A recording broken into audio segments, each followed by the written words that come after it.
Лекциянын темасы бүлүнгөн эл чарбасын калыбына келтирүү жана өнүктүрүү, маданият, илим жана билим берүү. Улуу ата мекендик согуш аяктагандан кийин Кыргызстандын эл чарбасын кайра калыбына келтирүү жана өнүктүрүү милдети коюлган. Кыргызстандын өнөр жайы биз жогоруда белгилегендей, батыштан эвакуацияланган ишканалардын эсебинен болуп көрбөгөндөй темпте жогору көтөрүлгөн. Согуш аяктагандан кийин эми ишканалар тынчтык турмуш үчүн продукцияларды чыгарууга өтүшү керек эле. 46-жылдан баштап мурда согуштук заказдарды аткарып келген ишканалардын баардыгы тең тынчтык турмушка керектүү продукцияларды чыгара баштаган. Биринчиден, согуш мезгилиндеги тартип, катуу тартип жоюлган. 8 сааттык жумуш күнү калыбына келтирилген. Нормадан ашык план аткаруу жоюлган. Эс алуу күндөрү, дем алыш күндөрү калыбына келтирилген. Отпуска калыбына келтирилген. 1946-жылы Кыргызстанда эл чарбасын калыбына келтирип өнүктүрүүнүн 5 жылдык планы иштелип чыккан. Бул союздук 5 жылдык пландын негизинде иштелген. Ушул 5 жылдык планды ишке ашыруунун натыйжасында Кыргызстанда 5 жылда 20-дан ашуун жаңы өнөр жай ишканалары ишке киргизилген. Өнөр жайдын дүң продукциясы 5 жылдын ичинде 75,5% жогорулаган. Кыргызстандын өнөр жайында иштеген жумушчулардын саны дагы өскөн. Эгерде 1946-жылы Кыргызстандын завод фабрикаларында 36 000 жумушчу эмгектенсе, бул 50-жылдары булардын жумушчулардын саны 66 000ге көтөрүлгөн. Бирок жергиликтүү элдерден жумушчуларды, адис жумушчуларды даярдоо иши колго алынган эмес. Кыргызстанда курулган завод фабрикаларды иштетүү үчүн СССРдын борбордук региондорунан, Россиядан, өзгөчө Сибирден жумушчуларды чакыруу иши өзгөчө күчөп кеткен. Ошондуктан 50-жылдары ушу Кыргызстанга СССРдын борбордук бөлүмүнөн жумушчулар абдан көп келип, жумушчулардын миграциясы башталган. Ал эми жергиликтүү элдерден завод, фабрика үчүн жумушчуларды даярдоо, аларды өнөр жай ишканаларында иштөөгө тартуу иши колго алынган эмес. Ошондуктан көпчүлүк каражат келген жумушчуларды ишке орноштурууга, аларды турак жай менен камсыз кылууга жумшалган. Согуштан кийинки мезгилде Кыргызстандын айыл чарбасын калыбына келтирүү жана өнүктүрүү үчүн бир топ иштер аткарылган. Биз жогоруда айткандай, айыл чарбасында эмгектенген эркектердин саны азайган. Эгерде цифраларга токтолсок, согуш мезгилинде, согуштун алдында Кыргызстандын айыл чарбасында 186 000 эр азаматтар эмгектенген. Ал эми согуш аяктагандан кийин 46-жылы Кыргызстандын айыл чарбасында болгону 60 000 эркек эмгектенген. Ушундан 120 000ден ашык эркектер согуш мезгилинде жок болгондугун билсек болот. Техникалык жактан жабдуу 46-жылы 30-жылдардын деңгээлине түшкөн. Мына ошондуктан айыл чарбасын мүмкүн болушунча көтөрүү керек болгон. 5 жылдыкта малдын башын, өзгөчө малдын башын, Кыргызстандын жери мал чарбасын өнүктүрүүгө ыңгайлуу болгондуктан малдын башын көтөрүүгө чоң көңүл бурулган. 5 жылдын ичинде жылкынын санын 490 minge jetkirүү maselesi koyulgan. Uydun sanın 560 minge jetkirүү maselesi karalgan. Koy eçkinin sanın 4,3 milyonga çeyin jetkirүү maselesi karalgan. Çoçkonun sanın 600 minge jetkirүү maselesi karalgan. 5 yıldıktagı Esirden bölüngen, Sovet Soyuzduk büdjetten bölüngen karajattın esebinen, Kırgızstandın büdjetinden bölüngen karajattın esebinen, jana Kırgızstandagı ayıl çarvasında emgektengen adamdardın emgeginin natijasında Kırgızstandın ayıl çarvası akırımdık menen kalıbına gelip 5 yıldıktın plan tapşırmaları atkarıla başlagan. Ушул mezgilde айыл çarvasından çıkan mıktı adistler Aliya Anarov şu 40-cı yılların ayağında 48-ci jana 51-ci yılları paxtаны östürүү boyunca rekord koygan. Her bir paxtanın her bir gektarından 75 sentnerge çeyin düşüm jıynap algan. Ушул эрдик үчүн 48-ci yılı 51-ci yılı dağı 2 jolu sotsialistik emgektin baatır bolgon. Kızılça östürүүдөгү rekord koygonduk үчүн kızılçanın her bir gektarынан 1010 sentlerden düşüm jıynagandyk үчүn Зууракан Кайназарова birinci жолу социалисттик эмгектин баатыры деген наамга татыктуу болгон. Ушул 4-5 yıldıkты ишке ашырууда Kırgızstandın emgekte öte çoң жетишкендиктерге жеткен айыл чарба продукцияларынын öte жогорку деңгээлдеги продукциясын өндүргөндүгү үчүн 47 адамга социалисттик эмгектин баатыры деген наам ыйгарылган. 517 адам СССРдын орден жана медалдары менен сыйланган. Айыл чарбасы дагы ошол согуштун алдындагы деңгээлге жетип, ошол өндүрүш, айыл чарба өндүрүшү дагы өзүнүн калыбына келген. Мындан ары ушул айыл чарба өндүрүшүн, өнөр жай өндүрүшүн андан ары өнүктүрүү маселеси каралган. 1950-жылдары Кыргызстандын айыл чарбасындагы өнөр жайындагы өнүктүрүүгө көптөгөн каражаттар жумшалган.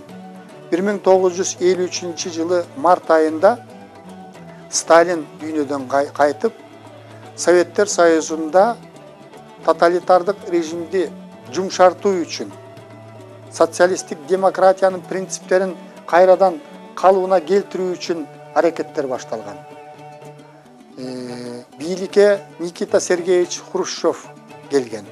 Ал эми Кыргызстандагы бийлик, тагыраак айтканда, Кыргызстан Компартиясынын борбордук комитетин белгилүү инсан Исхак Разаков 1951-жылдан баштап жетектей баштаган.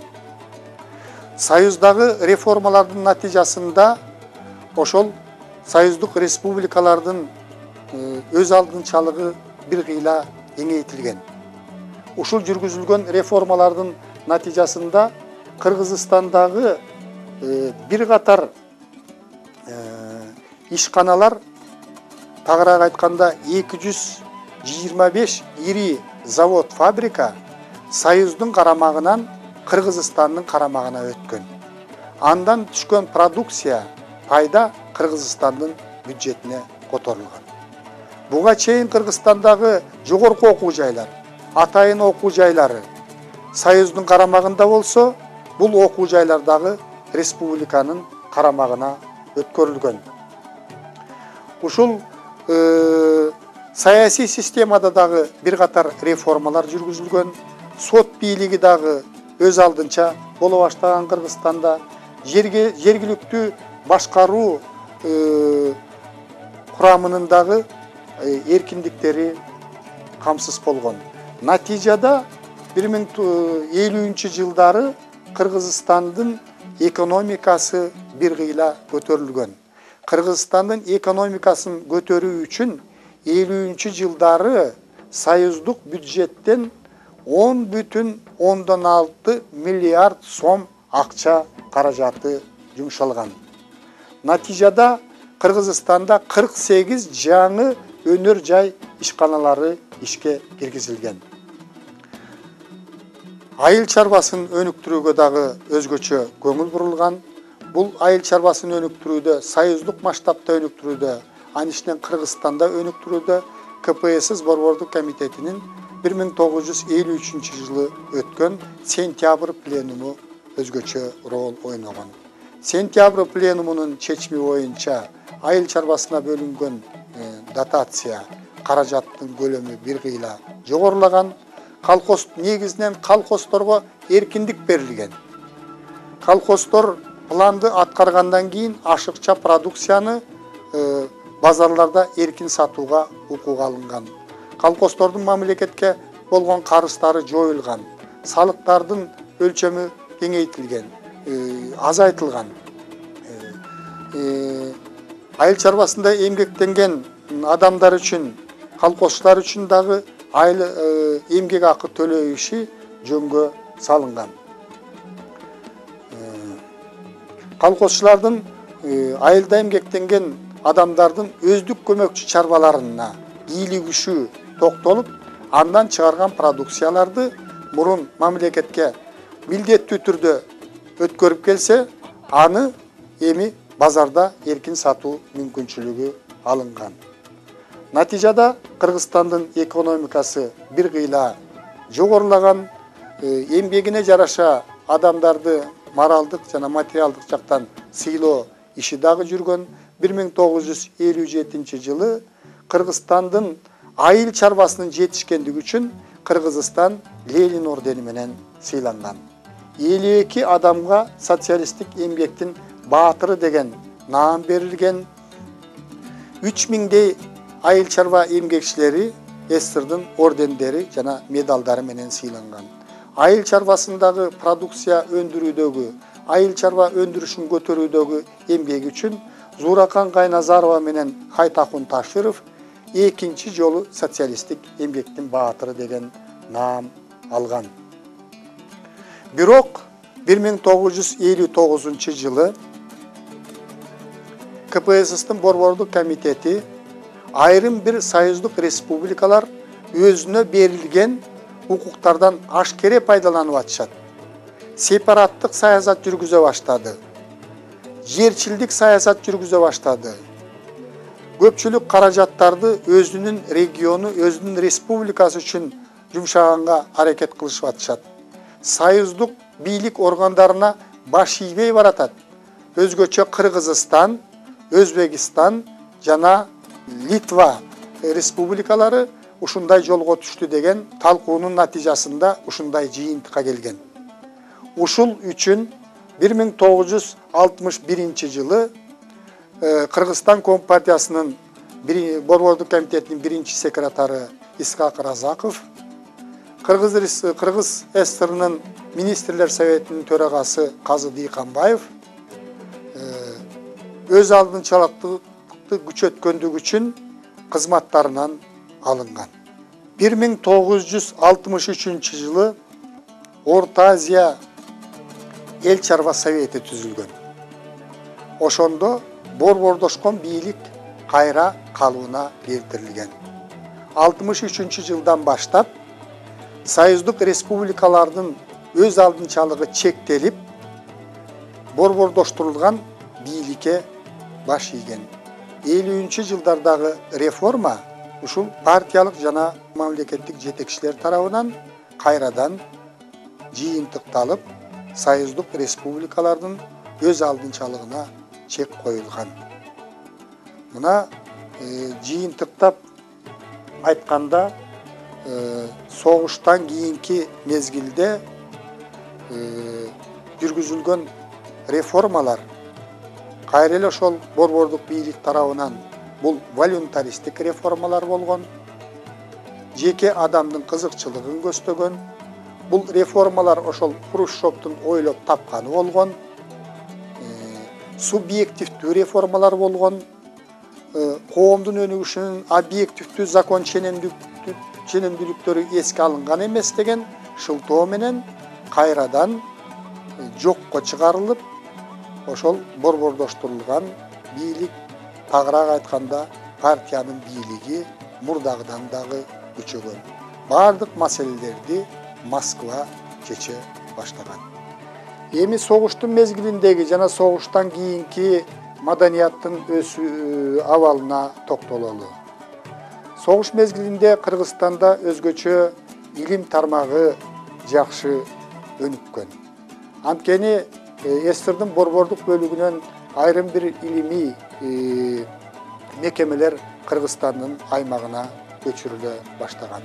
Согуш мезгилинде Кыргызстанга Бах, Келдыш, Берништам, Юдахин өңдүү өтө белгилүү, таланттуу окумуштуулар эвакуацияланып келген. Согуш мезгилинде Кыргызстанда 13 илим изилдөө мекемелери иштеген. Анда 300дөн ашуун илимий кызматкерлер эмгектенген.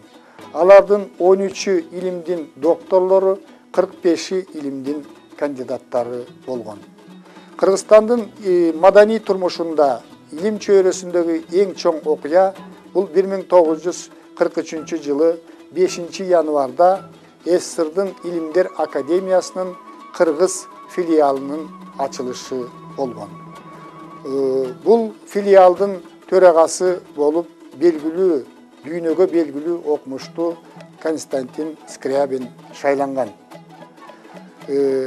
Ушул мезгилде чоң окумуштуулардын келиши менен илим изилдөө иштери абдан катуу жанданып, Кыргызстандагы илим изилдөө иштери фронттун муктаждыктарын канаттандырган. Ошону менен катар эле Кыргызстандагы окумуштуулар Кыргызстандын экономикасынын, маданиятынын жана эл чарбасынын өнүгүшүнө өздөрүнүн салымдарын кошкон. Согуш мезгилинде адабият менен искусство негизинен фронттун кызыкчылыгына бурулган. Кыргызстандагы көрүнүктүү адабиятчылар, жазуучулар, акындар, искусство адамдары айрымдары ошол фронтко барышып мекенди коргогон. Алардын ичинде Элебаев, Ашубаев, Үмөталиев, Турусбеков, Абдраманов, Шиваза. Булар колдоруна курал алып фронтто душман менен бетпе-бет согушкан. Ошол эле мезгилде ошол өзү кызмат өтөгөн аскердик бөлүктөрдө ошол агитаторлордун, пропагандисттердин милдетин аткарып, жоокерлерди шыктандырып турган. Тылда эмгектенген Жоомат Бөкөнбаев, Алыкул Осмонов, Алы Токонбаев, Түгөлбай Сыдыкбеков дагы өздөрүнүн чыгармаларында элди туруктуулукка, жеңишке, жакшылыкка үндөгөн. Кыргызстандын артисттери согуштун эң алгачкы күндөрүнөн баштап эле ошол фронтко барып, фронттогу согушуп аткан аскерлердин көңүлүн көтөрүш үчүн, маанайын көтөрүш үчүн концерттерди берип, спектакльдерди коюп турган.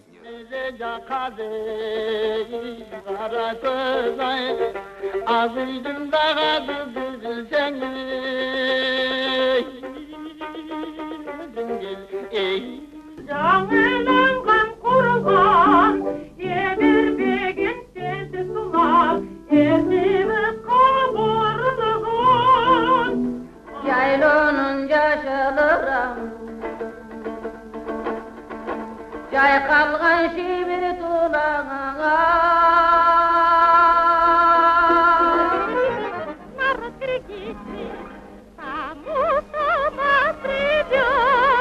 Bir 1941 жылдын июль айынан 42 жылдын апрель айына чейин эле Кыргызстандан барган артисттер фронттогу жоокерлердин алдында 763 жолу концерт бергендиги архивдик материалдарда сакталып калган. 1942 жылы Кыргызстандын маданиятында дагы бир орчундуу окуя болуп өтөт. Анда музыкалык театр Кыргыз опера балет театрына айландырылган. Ошентип Кыргызстанда опера жана балеттин өнүгүшүнө дагы жол ачылган. Согуштан кийинки мезгилде эмнегедир коммунисттик идеологияны бекемдөө шылтоосу менен adabiyаттын жана искусствонун өнүгүшүнө партиянын көзөмөлү өтө күчөп кеткен. Ушул улутчулдук мүнөздө эскини каалаган көз карашты чагылдырган деген шылтоо менен молдо кылыштын жазгандарынын баары реакциячыл катарында таанылып, аны окууга тыюу салынган. Окумуштуулар Хусейин Карасаев менен Шукуровдун чыгармаларынан, эмгектеринен улутчулдукту, жерчилдиктин элементтерин табышып, аларды куугунтукка ала баштаган. Алуу Токонбаевдин Кандуу жылдар деген ыр менен жазылган чоң романы, Кубанычбек Маликовдун Балбай деген чыгармасы дагы советтик жашоого, советтик идеологияга туура келбейт деген шылтоолор менен окууга тыюу салынган. Бирок ошого карабастан Кыргызстандын адабияты жана искусствосу өнүгүп отурган. Мисалы, Түгөлбай Сыдыкбековдун Биздин замандын кишилери аттуу романы СССРдын мамлекеттик сыйлыгына татыктуу болгон. 1950-жылдардын аягында, 60-жылдардын башында Кыргызстандын жазуучулары таланттуу, Чыңгыз Айтматов өңдүү таланттуу адамдар менен толукталган. Ошол мезгилде Абдымомуновдун чыгармачылыгы өнүгө баштаган, Абдырасул Токтомушевдун чыгармаларын эл сүйүп окуй баштаган, Темиркул Үмөталиевдин чыгармалары таасирдүү болгон. 1958-жылы Москвада Кыргызстандын искусство кызматкерлери менен адабиятчыларынын экинчи декадасы болуп өткөн. Бул декададагы эң чоң ийгиликтер менен коштолгон Кыргызстандын адабият жана искусство кызматкерлери Совет бийлигинин ушул 58-жылга чейинки жетишкендиктерин Москвадагы көрүшүлөргө тартуулап даңазалай алган. Натыйжада Кыргызстандын 6 артисти, белгилүү артисттери Сайра Гийизбаева, Үйсара Бейшеналиева, Муратбек Рыскулов, Бакен Кыдыкеева, Артык Мырзабаев, Дарыкүл Үйүкова СССРдын эл артисти деген эң жогорку наамга татыктуу болушкан. Кыргызстандан барган адабият жана искусство ишмерлеринин 300-ü СССРдын орден медалдары менен сыйланган, алардын ичинен 9 адам Ленин ордени менен сыйланган. Кыргызстанда ушул жылдары билим берүүгө өзгөчө көңүл бурулган. 1958-жылы 7 жылдык билим берүү милдеттүү түрдөгү 8 жылдык билим берүү менен алмаштырылган. Орто мектепте жаштар 11 класска чейин билим ала баштаган. 1951-жылы Кыргызстандагы мамлекеттик педагогикалык институт Кыргыз мамлекеттик университетине айланган. 1954-жылы Фрунзеде политехникалык институт ачылган. 1955-жылы Кыргыз Республикасында дене тарбия институту иштей баштаган. 1954-жылы Кыргызстандын илиминин өнүгүшүндө дагы бир чоң окуя болуп өткөн. Анткени согуш жылдары 43-жылы ачылган СССРдын Илимдер Академиясынын филиалы Кыргыз СССРнын Илимдер Академиясына айланган. Бул академиянын биринчи президенти болуп, белгилүү окумуштуу хирург Иса Коноевич Ахунбаев шайланган. Президиумдун курамына Бегималы Жамгырчинов, Батманов, Юдахин, Болот Юнусалиев өңдүү белгилүү окумуштуулар, жазуучулардан Алы Токонбаев менен Түгөлбай Сыдыкбеков шайланган. Кыргызстанда 10 илимий изилдөө мекемелери иштеп, аларда 200дөн ашык илимий кызматкерлер, анын ичинен 12 илимдин доктору, 83 илимдин кандидаттары иштеген.